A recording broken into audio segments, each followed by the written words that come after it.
할렐루야. 여러분, 우리 주님 부활하셨습니다. 아멘, 아멘. 지난 한 주간 고난 주간을 지나오고 이제 오늘 부활의 아침, 영광의 주님을 맞이했습니다. 고난 주간이 끝나고 종료된 것처럼 예수님 십자가의 온갖 수모와 수치와 그리고 죽음은 이제 끝이 났고 영광의 날이 밝았습니다. 오늘 그 영광의 기쁨을 마음껏 누리시는 복된 주일 되시기를 간절히 소망합니다. 오늘 3부 예배 때도 그렇고요, 또 우리 4부 예배 때도 찬양대가 함께 서서 하나님을 영화롭게 하는 찬양으로 나아가는 이 시간이 얼마나 귀한지 모르겠습니다. 그리고 이렇게 3부 때도 그러셨거든요. 혹시 그렇게 하기로 약속하신 거 아니시죠? 지휘자분이 이렇게 회중석을 서서 지휘를 하시면서 같이 하나님께 찬양하자 하는 그 모습이, 그리고 우리가 함께 소리내어 찬양하는 그 모습이 얼마나 은혜가 되는지 모르겠습니다. 우리에게는 은혜가 되어지고 우리 아버지 하나님께는 영광인 줄 믿습니다. 한 외국의 목사님이 한국에 강사로 초빙이 돼서 교회에서 말씀을 전하셨대요. 말씀을 전하는 내내 성도님들의 표정이 너무 어두운 거예요. 그래서 예배를 마치고 그 교회 담임 목사님께 여쭤봤대요. 목사님, 왜 한국교회 성도님들은 이렇게 표정이 어둡습니까? 물어봤더니 목사님께서 재치 있게 대답을 잘 하셨어요. 뭐라고 했을까요? 한국교회 성도님들은 날마다 십자가와 고난을 묵상하기 때문에 얼굴이 조금 어둡습니다. 양해를 부탁드립니다. 이렇게 말씀을 하셨대요. 그랬더니 그 강사 목사님 뭐라고 하셨을까요? 아, 그랬군요. 한국교회 성도님들은 아직 부활하신 주님을 만나지 못했군요. 우리 마음에 뭔가를 생각하게 해주는 예화인 것 같아요. 여러분, 부활하신 주님을 만나셨습니까? 고난 주간을 지나왔고 고난은 끝이 났고 죽음의 권세는 끝이 났고 저주의 권세는 끝이 났고 우리에게 영광이 임한 줄 믿습니다. 할렐루야.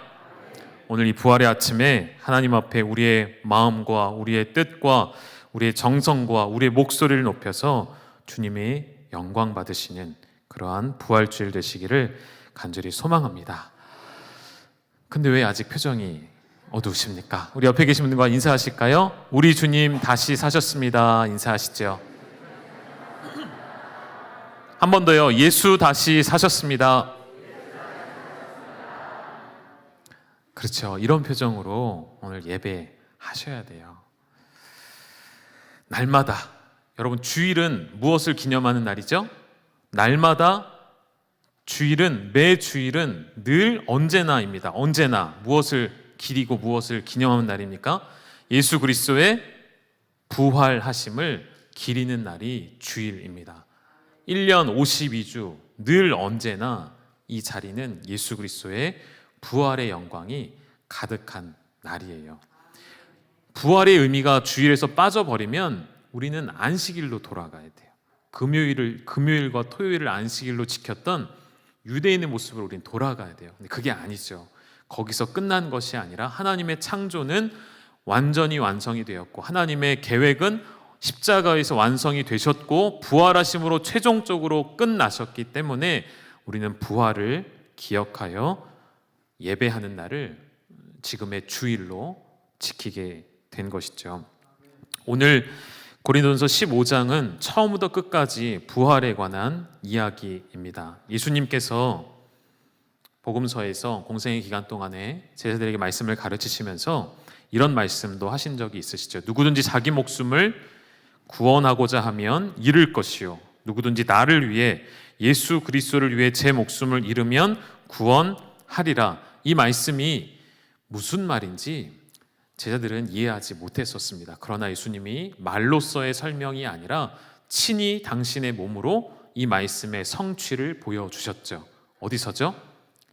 십자가 위에서 당신의 생명을 십자가 위에 던지시면서, 버리시면서 하나님의 영광을 위해 그리고 저와 여러분을 위해 목숨을 내어 주심으로 말미암아 우리가 구원받았고 당신께서는 하나님의 지위로의 회복의 영광을 누리신 것이죠.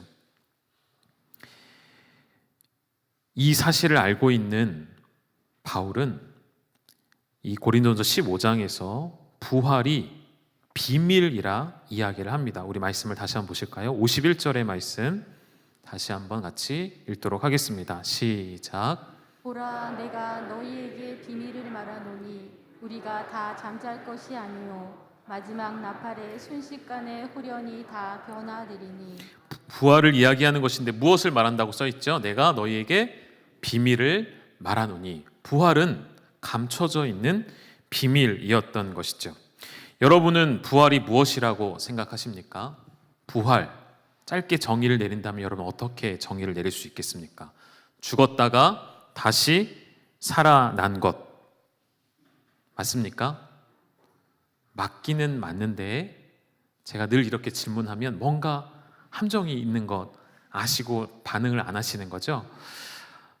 죽었다 살아난 것이 부활이 맞습니다. 그런데 이것만으로는 부활의 완전한 의미를 설명할 수가 없습니다. 제가 오늘 그래서 설교의 제목 가운데 힌트를 넣어놨죠. 감춰진 비밀, 그것은 곧 부활의, 오늘 설교 제목이 뭐였을까요? 부활의 변화입니다. 부활에는 변화라는 것이 있다는 것을 오늘 중심으로 말씀을 좀 드리고 싶습니다. 여러분 20절의 말씀을 보면 15장 20절의 말씀, 그리스도께서 죽은 자 가운데서 다시 살아나사 잠자는 자들의 첫 열매가 되셨도다. 사도 바울이 예수님을 뭐라고 표현했죠? 잠자는 자들의 첫 번째 열매. 그럼 여러분 바울이 예수님의 부활 전에, 예수님이 십자가에 죽으시고 부활하시기 전에 우리가 표현했던 대로 죽었다가 다시 산 사람들이 있었습니까? 없었습니까? 없었어요?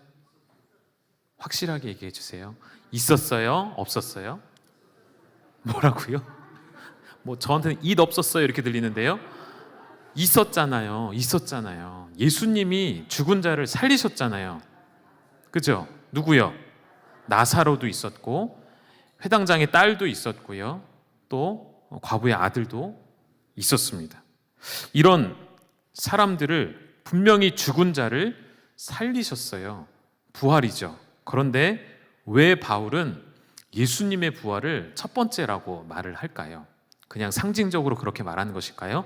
저는 그렇게 생각하지 않고요. 성경은 예수님 외에 예수님의 능력과 기적으로 인해 다른 사람들이 다시 살아난 것을 완전한 부활로 여기지 않는다고 저는 확신을 합니다. 그래서 부활의 진정한 의미는 여기에 담겨져 있었기 때문이에요. 다시 한번 51절을 보여주시겠습니까? 마지막에 끝에 뭐라고 되어 있죠? 마지막 나팔의 순식간에 호련이 다 어떻게 된다고요?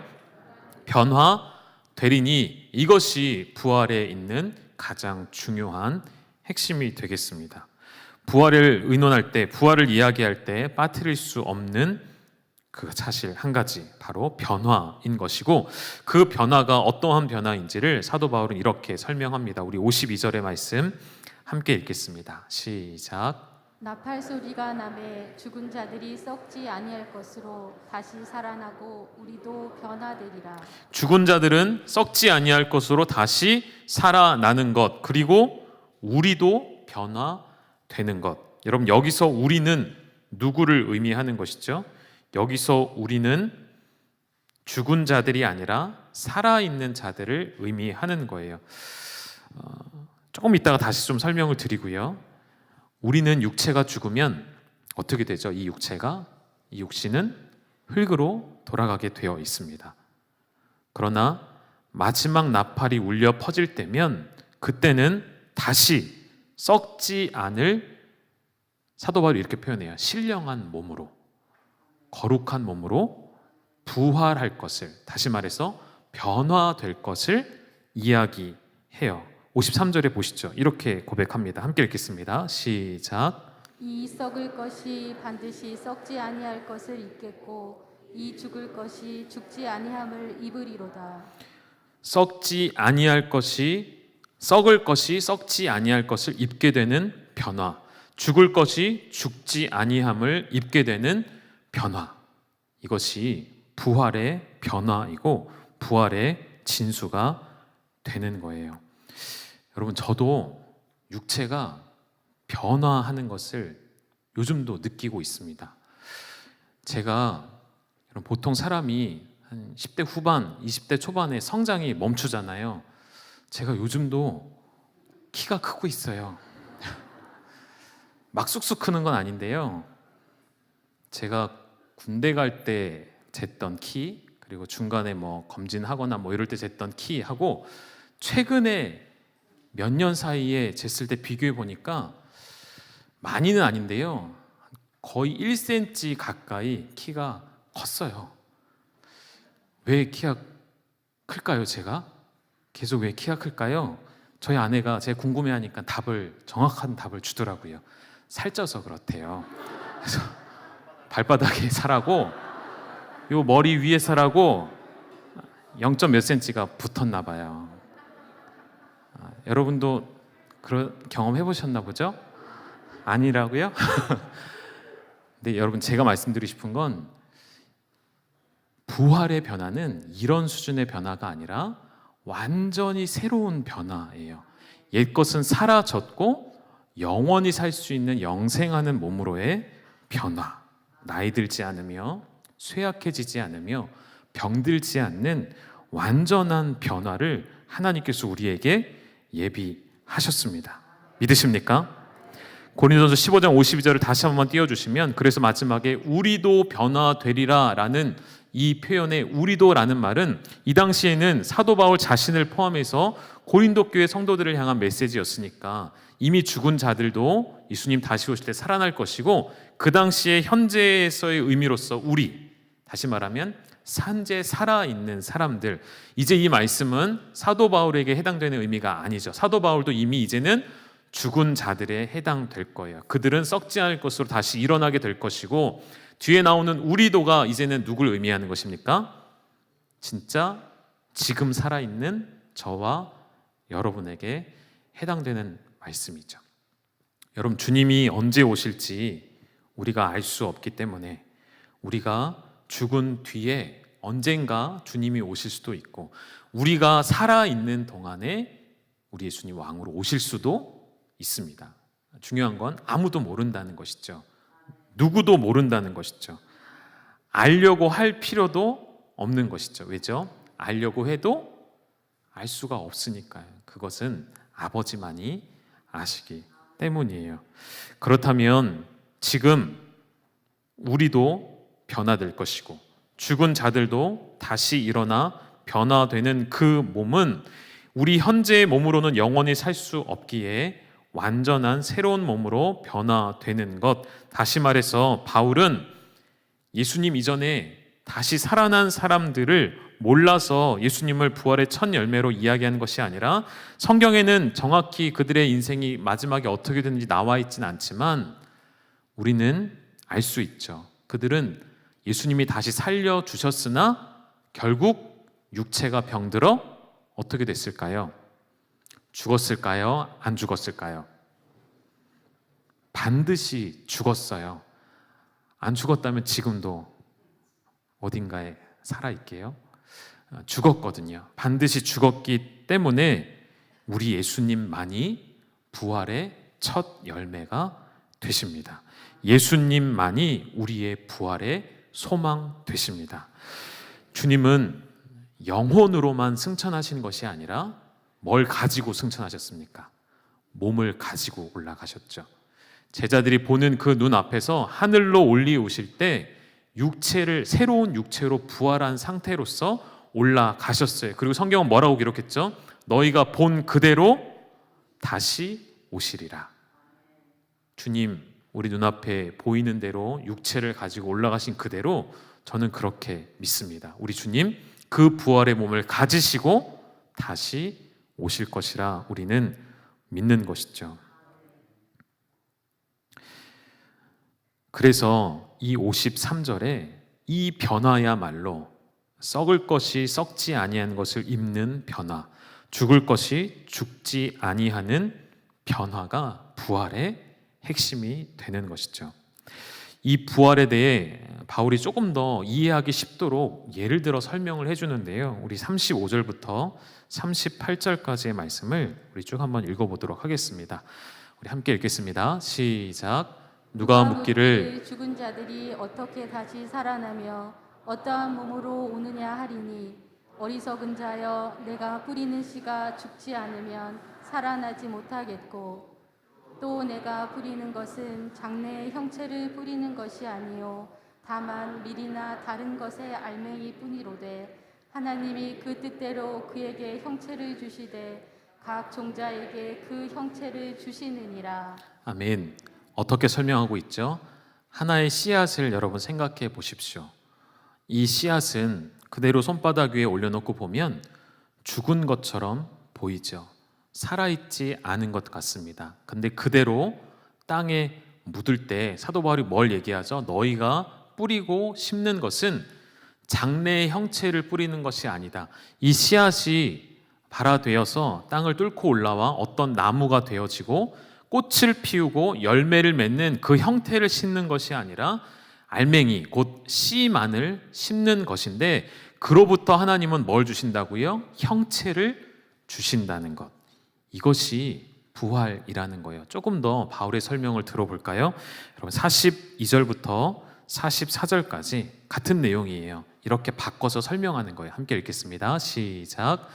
죽은 자의 부활도 그와 같으니 썩을 것으로 심고 썩지 아니할 것으로 다시 살아나며 욕된 것으로 심고 영광스러운 것으로 다시 살아나며 약한 것으로 심고 강한 것으로 다시 살아나며. 뒤에 한 구절 더 있습니다. 44절 시작. 육의 몸으로 심고 신령한 몸으로 다시 살아나나니 육의 몸이 있은즉 또 영의 몸도 있느니라. 아멘. 여러분 씨는 죽은 것처럼 보입니다. 마찬가지로 우리가 이 땅에 심겨진 것은 썩을 것으로 심겨졌죠. 욕된 것으로 심겨졌고 약한 것으로 심겨졌고 육의 몸으로 심겨졌는데 그 아무런 생명이 없어 보이는 씨앗이 심겨진 이후에 무엇으로 발견이 되겠습니까? 무엇으로 다시 태어난다는 것이죠. 바울의 표현을 그대로 빌리면 썩지 아니할 것으로 다시 살아나고 영광스러운 것으로 다시 살아나고 강한 것으로 다시 살아나며 신령한 몸으로 다시 살아나나니 이것이 부활의 비밀인 것입니다. 여러분 교회에서 계란을 나눠주잖아요. 부활주일에 어려서부터 여러분 그 계란 주일학교 다니신 분들은 계란을 받아서 드셨을 거예요. 왜 교회에서 계란을 나눠줄까요? 오늘 예배 끝나고 나가실 때 계란이 준비되어 있을 거예요. 한 사람당 몇 개씩 드리는지는 제가 잘 모르겠는데 어쨌든 권사회에서 준비해 주셨습니다. 받아 가시고요. 제가 먹어봤는데요. 맛있더라고요. 구운 계란 맛있게 드시고 요즘에 여러분 계란 값이 엄청 올랐다고 하더라고요. 그래서 계란이 아니라 금란이다, 금값이다 이렇게 하거든요. 몇 개 남았는지 모르겠는데 필요하시면 원하시는 만큼 가져가시고요. 계란 얘기가 나와서 어제까지 저희 특별 새벽성에 은혜 가운데 잘 마쳤습니다. 여러분 영상으로 또 현장에 나와서 예배 많이 드리셔서 감사하고요. 새벽성회가 끝나서 우리 교육자들 수고했다고 이제 식사를 하러 아침에 갔어요. 물론 이게 좀 많이 떨어져서 이렇게 먹었는데요. 저희가 식사하러 간다는 걸 어떻게 아셨는지 얘기 안 했는데 어떻게 아셨는지 집사님 한 분이 오셔서 이렇게 식사를 사주고 가셔서 당황했지만 감사함으로 받았는데 저희가 뭘 먹었냐면 순두부찌개를 먹었어요. 아침에 여는 식당이 많지 않아서. 근데 순두부찌개 집 가면 이렇게 바구니에 테이블 위에 계란이 이렇게 쌓여져 있거든요. 그런 식당 여러분 가보셨죠? 찌개가 나오면 거기에 계란을 이렇게 넣어서 먹으라는 거잖아요. 저희 교육자 중에 계란을 3개씩 넣어서 먹는 사람이 있더라고요. 누군지 얘기할 수는 없지만 저희 16명인가 가서 저희 교직원 다 같이 갔으니까 한 20명 정도가 가서 넓게 흩어져서 먹었는데요. 두 분이 계란을 3개씩 넣어서 먹는 걸 제가 봤습니다. 누군지 모르셔도 돼요. 박아무개 목사님과 김아무개 전도사님. 제가 이렇게 얘기하면 모르시겠죠, 누군지? 네, 모르셔야 돼요. 계란을 3개씩 넣어서 사장님이 다 이렇게 허락해 주시니까 그렇게 드셨는데요. 오늘 계란 잘 받아가시고요. 제가 드리고 싶은 말씀은 여러분, 왜 부활주일 날 계란을 주냐는 것이죠. 그냥 그 안에서 부화돼서 생명이 껍질을 깨고 나오기 때문만일까요? 그것으로는 설명이 좀 부족하죠. 오늘 이 15장에 나와 있는 설명과 같은 이치예요. 씨라는 죽어 있는 것 같은 그것이 땅에 심겨졌을 때 그 장래의 형체를 전혀 알지 못했는데 부활이 되고 나니 하나님께서 장래의 형체를 이미 정해 놓으신 거예요. 다시 말하면 여러분, 계란이 뭔지 모르는 사람한테 계란을 주면 이게 뭔지 몰라요. 공인지 뭔지 장난감인지. 그러나 이것이 어떤 형체를 장래에 띠게 될 것인가를 아는 사람은 계란을 손에 쥐는 순간 무엇을 상상할 수 있습니까? 살아있는 병아리를, 살아있는 닭을 생각할 수 있는 것이죠. 이것이 여러분 부활에 담겨진 비밀이에요. 세상 사람들은 이 육체, 우리의 한계가 있는 죽을 수밖에 없는 육체를 보면서 뭘 모르는 거예요? 부활의 소망을 모르는 거예요. 부활의 영광을 알 수가 없는 거예요. 그러나 하나님은 우리에게 그 비밀을 알려주셨다는 거예요. 그래서 이 부활에 대해 오해하는 사람들이 가끔 이런 질문도 하죠. 목사님, 부활하면 이 왼수랑 또 같이 살아야 되나요? 부활하면 나 지금도 힘든데 또 영원토록 같이 살아야 되는 거 아닙니까? 이렇게 질문하시는데 그것은 여러분 부활에 대한 이해가 우리가 부족하기 때문인 것이고요. 이 세상에 하나님을 믿지 않는 사람들이 주로 하는 그 유명한 예화 있죠. 농담 있죠. 그 매맞는 남편의 비유.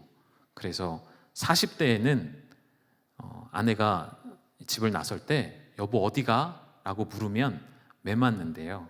그리고 50대가 되면 아내가 외출했을 때 전화해서 여보 언제 와? 어디야? 물으면 들어와서 호되게 야단을 맞는답니다. 60대가 되면 여보 아침밥 좀 차려줘 이러면 매를 맞고 80대가 되면 아침에 일어나 숨 쉬는 것만으로도 야단을 맞는다는 세상의 농담이 있죠. 저는 이 이야기가 너무 싫어요. 제 앞날의 이야기라서가 싫은 게 아니라 이 세상의 가치관이 이런 농담에 다 스며들어 있으니까. 여러분, 하나님을 예배하는 그리고 하나님의 자녀된 우리는 그러한 관계가 아니죠. 비록 이 땅에서는 부부의 관계 가운데 어려움이 있을 수도 있고 실망이 있을 수 있습니다. 아니 그럴 수밖에 없는 존재이죠. 우리는 아직은 죽을 몸이니까요. 그런데 우리 지난 특별 새벽 성회 때 이 말씀 함께 나눴죠. 예수님께서 십자가 위에서 어머니에게 보소서 아들이니이다. 요한을 놓고 당신의 아들입니다. 요한에게는 뭐라고 얘기했죠? 너의 어머니라. 너가 모셔라. 이 말이 확장되어서 제가 무엇을 말씀드렸죠? 하나님 나라의 새로운 가족은 이 땅에서의 부모, 자녀 이런 모든 관계를 초월하는 관계로서의 하나님 나라인 거예요. 우리가 부활했을 때 저는 그렇게 생각하고 그렇게 믿습니다. 우리가 이 땅에서의 부부로 살아갔던 것을 잊고 뭐 그런 개념이 아닌 것 같아요. 자녀인 것을 잊는 것도 아니고 모르는 것도 아니고 그러나 이 땅에서의 가족의 의미를 뛰어넘는 완전한 누군가로 인해 속 썩을 일도 없고요. 누군가로 인해 실망할 일도 없고 누군가로 인해 염려할 일도 없는 영원한 행복이 보장되어 있는 부활의 세상, 부활의 세계를 하나님께서 우리에게 허락해 놓으신 것이죠. 그렇기 때문에 우리는 하나님 안에서 모두 다 한 형제이며 자매인 것이죠. 지난번에 말씀드렸지만, 그래서 우리가 교회 안에서 형제와 자매라는 호칭을 쓰는 것은 다른 이유가 아니라 하나님 나라에서의 호칭을 여기서 미리 연습하는 거예요. 이 부활에 대한 지식이 없는, 다시 말하면 부활을 인정하지 않는, 부활이 없다 말하는 사두개인들이 예수님에게 굉장히 날카로운 질문을 했었죠. 어떤 질문했죠? 7명의 형제가 있는데 첫째가 한 여인과 결혼했고 이 첫째 아들이 자식을 갖지 못하고 죽으면 유대 사회의 문화 가운데 어떤 일이 있죠? 형사 취수법이라고 하고 혹은 계대 결혼이라고 해서 둘째 아들이 그 형수와 결혼을 해서 자녀를 낳는 거예요. 그런데 둘째마저도 자녀를 갖지 못하고 죽었습니다. 그렇게 셋째, 넷째, 7째 아들까지 그렇게 결혼을 했는데 이때 질문을 던졌죠. 뭐라고요? 예수님, 당신의 설명대로라면 부활했을 때, 정말 부활이 있다면 이 여인은 누구의 부인입니까? 나름 날카로운 질문을 한 거예요. 예수님 뭐라고 대답을 하셨죠? 너희가 부활을 모르는구나. 부활은 그런 개념의 것이 아니라고 예수님 설명하세요. 예수님이 말씀하시는 부활은 인간관계와 질서로 이해되어지는, 그러니까 우리 이 땅에서의 우리의 삶의 모습으로 이해하려는 하나님의 나라. 그래서 우리가 스스로 모순에 빠지고 우문에 갇히게 되는 거예요. 스스로 어리석은 질문을 하는 것이죠. 그런데 예수님 말씀하시는 하나님의 나라는, 부활의 세상은 이 땅에서의 모든 관계와 질서의 모순이 극복이 되어지고 새롭게 되어지고 이상적인 관계로서 세워진다는 것을 예수님은 말씀하시는 거예요. 여러분, 그런 염려하시는 분들에게 오늘 제가 분명히 말씀드립니다. 영원토록 이 사람하고 평생 또 살아야 돼요? 네. 그러나 그곳은 우리 모두가 다 그리스도 안에 한 형제와 자매로서 어려운 일, 고난의 일, 걱정할 일이 없는 완전한 만족의 상태와 영원토록 주님을 찬양하는 기쁨 가운데 살아가게 될 줄 믿으시기를 축복합니다. 염려하지 마시고 부활의 기쁨을 받아들이십시오. 부활의 소망을 가지십시오. 우리의 상상을 초월하는 하나님의 나라가 예비되어져 있습니다.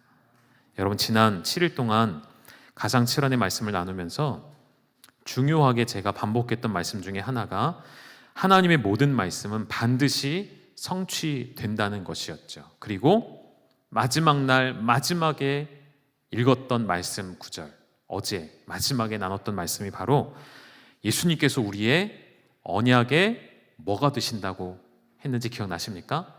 언약의 보증이 되신다 말씀을 드렸죠. 마찬가지예요. 예수 그리스도의 부활은 우리 부활의 확실한 보증이 되시는 줄 믿습니다. 예수님이 부활하신 사건은 예전에 2000년 전에 부활하시고 끝난 것이 아니라 오늘 저와 여러분의 부활의 확실한 보증이 되신 거예요. 그래서 주님의 부활이 첫 열매가 되신다는 것이고, 여러분, 첫 열매가 갖는 의미가 무엇입니까? 열매가 하나가 열리면 그것이 끝입니까? 아니죠. 첫 열매의 의미는 반드시 뒤따라 나오는 열매들이 무수히 많이 나온다는 거예요. 예수님의 부활의 첫 열매는 곧 우리 모두가 반드시 부활하게 될 것이라는 약속이라는 것이죠. 여러분, 이 부활은 또한 먼 미래의 일이 아니라 오늘도 예수 그리스도의 부활은 우리의 과거와 현재와 미래의 모든 역사하시는 능력을 주시는 하나님의 힘입니다. 예수 그리스도의 부활이 우리의 부활에 대한 소망을 주실 뿐만 아니라 오늘 현재도 우리의 삶에 영향력을 주신다는 거예요. 그래서 단적인 예로 바울의 인생을 여러분 쭉 한번 돌이켜 보십시오. 심지어 바울이 감옥에 갇혔을 때도 여러분 옥중서신을 보시면 옥중서신의 문체나 억양이나 어투가 절망이나 혹은 포기나 그런 어려운 문체들이 아니에요. 오히려 어떤 문체들입니까? 그 안에서 소망을 발견하고 그 안에서도 감사를 고백하는 바울의 옥중서신을 여러분 보신 적이 있으실 거예요. 한 구절을 한번 보실까요? 골로새서 1장 5절 이 옥중서신의 말씀에 이런 내용을 기록해 놓았습니다. 함께 읽겠습니다. 시작. 너희를 위하여 하늘에 쌓아둔 소망으로 말미암으니 곧 너희가 전에 복음 진리의 말씀을 들은 것이라. 너희를 위해 하늘에 쌓아둔 소망이 있는데 그것은 무엇 때문이라고요? 너희가 들은 진리의 복음의 말씀이 있기 때문에. 다시 좀 풀어서 해석을 해본다면 사도 바울 자신도 복음을 들은 후에 소망을 갖게 되었다는 거예요. 너희도 복음의 진리의 말씀을 들음으로 말미암아 소망이 발생했다는 거예요. 어떠한 소망이요? 하나님 나라에 대한, 미래에 대한, 장래에 대한 소망과 확신. 이 소망과 확신을 가짐으로 내가 어떠한 인생을 살아야 하는지를 분명한 방향 설정을 하게 된 거예요. 사도 바울이요. 옥중에 갇혔을 때 그래서 그는 여전히 소망의 고백을 할 수가 있었던 것이죠. 여러분, 부활의 말씀을 아는 자에게는 소망함이 있는 줄 믿습니다. 부활의 비밀을 아는 자에게는 기대함이 있는 줄 아셔야 합니다. 그리고 그 비밀을 이루시고 하나님의 말씀을 이루도록 저와 여러분에게 사명을 주셨다는 것. 여러분, 오늘 하루를 살 동안에 내일이 여러분 소망이 되십니까? 내일이 기대가 되십니까? 우리 현실적으로 한번 질문을 던져볼게요. 내일 월요일이거든요. 내일 월요일 어떤 마음으로 맞이하십니까? 보통 어떤 마음으로 맞이하시죠? 막 소망과 기쁨과 환희에 찬 월요일입니까? 아니면 땅이 꺼지도록 한숨을 내쉬는 내일입니까? 믿는 자들의 내일은 소망이 있어야만 합니다. 그것이 우리가 부활을 가졌다는 증거가 되기 때문이죠. 여러분, 부활을 아는 자와 알지 못하는 자, 부활을 가진 자와 갖지 못한 자는 이 말 그대로 하늘과 땅 차이라는 말이 있죠. 정말 이 문자 그대로의 차이 나는 삶을 살 수밖에 없습니다. 부활을 아는 자는 하늘 위를 걷는 사람이에요. 비록 우리의 두 발을 이 땅에 두었지만 하늘 위를 걷는 자. 그러나 부활을 알지 못하는 자들은 평생토록 영원토록 땅 아래를 살 수밖에 없는 것이죠. 예수님 말씀하신 감추어진 보화의 비유처럼 밭을 갈다가 보화를 발견했을 때 그 사람이 어떻게 했죠? 모든 소유를 팔아 그 밭을 사 드렸습니다. 그 누구도 이해하지 못하는 행동을 한 것이죠. 그 밭의 가치를 아는 이 사람만이 그 대가를 지불하고 그 밭을 산 거예요. 전 이렇게 적용시켜 봤어요. 이 코로나의 어려운 때에 왜 교회가 예배를 포기할 수 없는지를 많은 목사님들이 뉴스에나 혹은 인터뷰에서 외치셨습니다. 우리가 왜 예배를 포기할 수 없는지. 아무리 외쳐도 세상은 이해할 수가 없는 거예요. 왜죠? 우리의 예배의 대상이 누구이신지를 알지 못하고 우리의 예배의 목적이 무엇인지를 알지 못하고 부활의 영광과 감사와 소망으로 드리는 예배인 줄 알지 못하기 때문에 우리가 어떠한 형태로든 영상으로 예배를 드리든 흩어져 예배를 드리든 각자 소그룹으로 모여서 예배를 드리든 현장에 나와서 예배를 드리든 어떤 형태로든 예배를 포기할 수 없는 이유를 세상은 이해할 수가 없다는 거예요. 하나님께서 감춰 놓으셨기 때문에. 지난 목요일 날 새벽 예배 마치고 집에 갔더니 좀처럼 그러지 않던 둘째 아이가 환한 미소와 함께 저를 반겨주더라고요. 그래서 얘가 뭐 아침부터 좋은 일이 있나? 저희 아이들도 영상으로 예배드리면서 새벽 예배를 어쨌든 깨어 있다가 졸다 깨어 있다 졸다 그렇게 한 것 같은데 어쨌든 제가 집에 가니까 7시 좀 넘어서 갔더니 저를 반겨주면서 평소와 다른 이야기를 저한테 하더라고요. 씩 웃으면서 아빠, 나 정말 신나고 재밌는 꿈을 꿨어 그러는 거예요. 제가 궁금하잖아요. 그래서 뭔데? 무슨 꿈을 꿨는데? 내가 뭐라고 그랬게요? 비밀이야 그러더라고요. 지금까지도 안 알려줘요. 그래서 그럼 말을 하지 말든지 아빠 궁금하게 알려줘봐. 정말 신나고 재밌는 꿈인데 안 알려줄 거야. 왜? 그랬더니 얘가 진짜 놀라운 고백을 했어요. 나 혼자만 알고 싶어서. 너무 재밌는 꿈이라 나 혼자만 알 거야. 제가 정신이 번쩍 들면서 이거 이번 부활주일날 얘기해야 되겠다. 그래서 제가 메모를 해놨었어요. 여러분, 부활의 비밀을 아는 기쁨이 얼마나 큰 것인지. 여러분, 근데 그 비밀을 우리 하나님이 저와 여러분에게 알려주셨어요. 비밀은 원래 공유하는 게 아니에요. 그죠? 그래야 비밀이죠. 그런데 여러분도 생각해 보십시오. 여러분이 특별하게 생각하는 그 사람에게는 여러분의 비밀을 공유하기도 하시죠. 그것을 하나님과 우리 사이로 대입해 본다면 하나님께서 당신의 비밀을 우리에게 알려주신 것은 하나님이 저와 여러분을 특별한 자녀로, 특별한 존재로 여기신다는 뜻이 되는 거예요. 하나님께서 우리를 당신의 그 놀라운 사역에, 그 구원의 완성에 불러주신 거예요. 동참시켜 주신 것이죠. 동역자로 불러주신 것입니다. 그것이 바로 우리가 이 땅을 특별하게 살아갈 이유와 목적이 되는 줄 믿으셔야 합니다.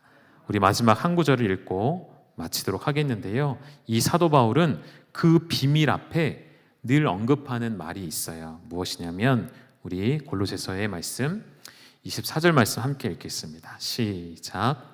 나는 이제 너희를 위하여 받는 괴로움을 기뻐하고 그리스도의 남은 고난을 그의 몸된 교회를 위하여 내 육체에 채우노라. 비밀 앞에, 영광 앞에 항상 따라오는 단어는 괴로움과 고난입니다. 그런데 그 괴로움과 고난이라는 단어가 더 이상 우리에게 크게 다가오지 않아요.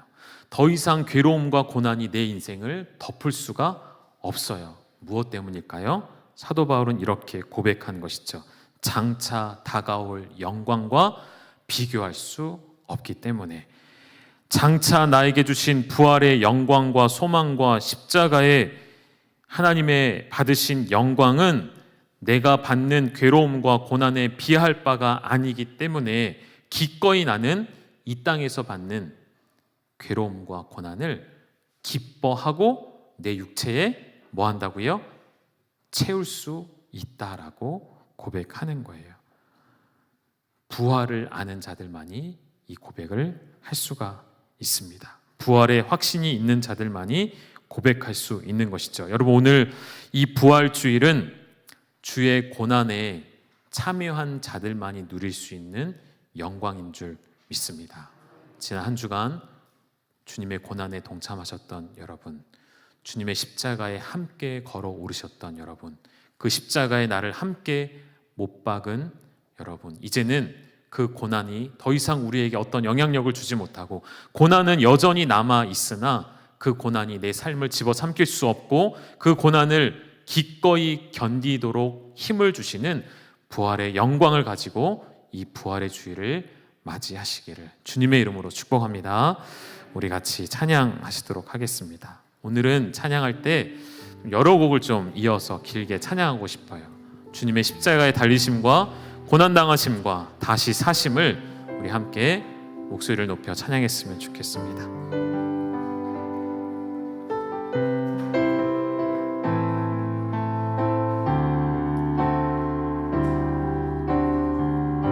우리 죄 위에 죽으신 주, 우리 죄 위에 죽으신 주, 십자가 그 사랑, 십자가 그 사랑 감사해. 날마다 주의 형상대로 날마다 주의 형상대로 변화되리라.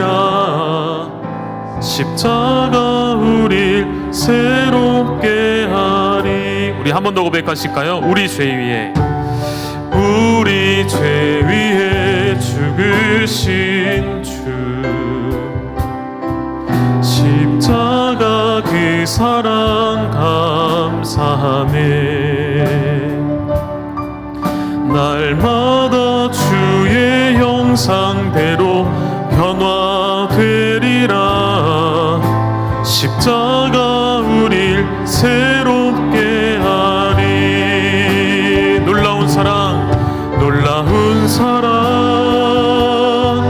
찬양하리라. 우리를 위해 생명 주셨네. 놀라운 사랑 찬양하리라. 십자가의 그 능력, 십자가의 그 놀라운 사랑, 놀라운 사랑 찬양하리라. 이를 위해 생명 주셨네. 놀라운 사랑 찬양하리라. 십자가의 그 능력, 십자가의 그 능력. 십자가, 십자가, 십자가, 십자가.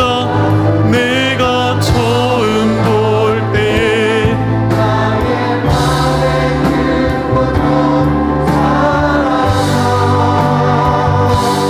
오늘 믿고서 내 눈 밝았네. 우리 다시 한번 찬양하실 때 자리에서 일어나셔서 십자가, 십자가, 십자가, 십자가. 내가 처음 볼 때에 사라져. 오늘 믿고서 내 눈 밝았네. 참 내 기쁨 영원한 주의 보혈 능력이 있도다. 주의 보혈,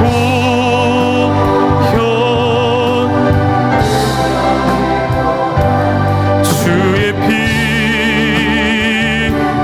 믿으오. 주의 보혈 그 어린 양의 매우 귀중한 피. 우리 더 큰 소리로 고백하실까요? 주의 보혈, 주의 보혈 능력이 있도다. 주의 피 믿으오. 주의 보혈 그 어린 양의 매우 귀중한 피로 구원하심이 보좌에 앉으신 구원하심이 우리 하나님께 그리고 십자가에 죽으신 우리 어린 양께 아멘. 구원하심이 보좌에 앉으신 우리 하나님과 어린 양께 우리 두 손을 높이 들고 한 번 더 고백하실까요? 구원하심이 보좌에 앉으신 하나님 영광을 받아 주시옵소서. 우리의 고백과 우리의 찬송 가운데 영광을 받아 주시옵소서.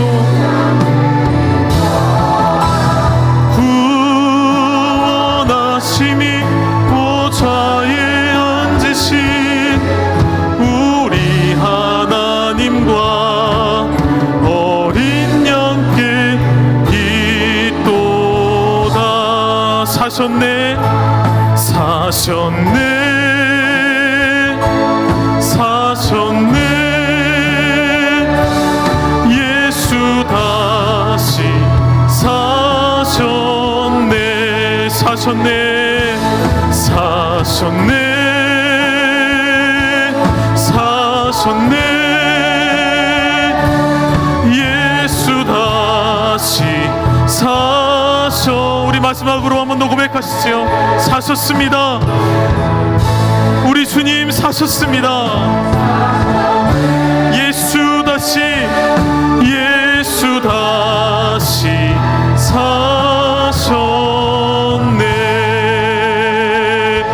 우리를 위해 부활하신 주님께 다시 한번 영광의 박수로 하나님께 올려드리겠습니다.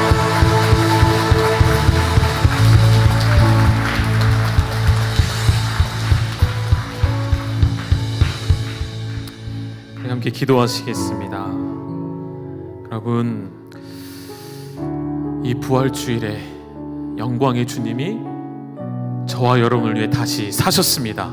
아멘이시죠? 오늘 함께 나눈 이 부활의 메시지를 마음 가운데 여러분 기억하시고 마음에 새기셔서 나에게 부활의 비밀을 알려주신, 부활의 영광을 알려주신, 부활의 소망을 품게 하신 그 주님의 뜻을 품고 이제 이 땅을 어떻게 살아가야 할지, 우리의 삶의 목적과 방향은 부활을 아는 자들은 완전히 바뀔 수밖에요. 세상에 매여 있는 것이 아니라 하나님의 영광을 위해 부름받은 자들로서 부활의 소망과 영광을 기대함으로 살아갈 수 있는 나의 인생이 되어지게 하여 주시옵소서. 하나님, 나에게 부활의 영광을 주심을, 부활의 소망 주심을 감사함으로 우리 시간 주여 한번 부르시고 하나님께 영광과 감사와 기도로 함께 나아가시겠습니다.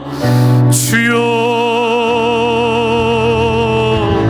하나님 감사합니다. 주님 다시 사셨습니다. 주님, 나를 위해 십자가에 죽으셨고 못 박히셨고 다시 사셨습니다. 어두움을 이기시고 원수를 다 이기시고 무덤에서 살아 나오셨습니다. 무덤에서 걸어 나오셨습니다. 하나님, 이제 하나님의 영원한 나라에서 우리도 주님과 같이 부활하여서 성도와 함께 길이 다스리실 그 하나님의 나라를 꿈꾸게 하시니, 이 땅에서 하나님 우리는 부활을 꿈꾸게 하시고 부활의 영광을 기리게 하시고 하나님의 영광을 나타내는 우리의 삶이 되게 하여 주시옵소서. 주의 영광을 위해 달려가기를 원하오니, 주의 영광을 위해 살기를 원하오니, 주님 우리에게 믿음의 소망을 주시고 부활의 기쁨을 주시옵소서. 주님 우리 가운데 일하시고 역사하실 것을 믿고 감사드리오니, 주님 이곳에 하나님의 영광을 부어 주시옵소서. 제가 기도하고 우리 권순희 목사님 축도해 주시겠습니다. 하나님, 이제 십자가의 고난은 끝이 났고 완전히 종료가 되었고 완전히 완성이 된 줄 믿습니다. 더 이상 우리에게는 고난이 없으며 더 이상 우리의 삶을 집어삼키는 괴로움은 없고, 이제 우리에게 남아있는 고난은 우리가 기뻐할 고난, 우리가 맞이하게 될 괴로움은 내 육체에 채우고도 감당할 수 있는 괴로움임을, 고난임을 알게 하셨으니, 이제 이 세상의 고난과 비교할 수 없는 부활의 영광을 품고 살아가는, 부활의 소망으로 내일을 기대하는 우리 열방의 모든 사랑하는 가족들이 다 되게 하여 주시옵소서.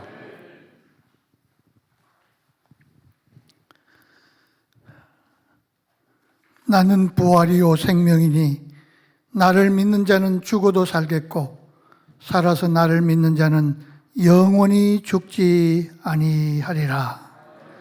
이제도 우리 주 예수 그리스도의 은혜와 십자가의 사랑으로 우리를 사랑해 주시고 하나님의 놀라운 그 사랑으로 죄악에서 건져주신 우리 하나님의 크신 사랑과 성령님의 역사와 위로와 교통하심이 오늘도 부활의 주님을 만난 열방의 가족들 위해, 열방의 모든 식구들 위해 하나님의 놀라운 은혜와 축복이 이제로부터 영원토록 함께 있을지어다. 아멘.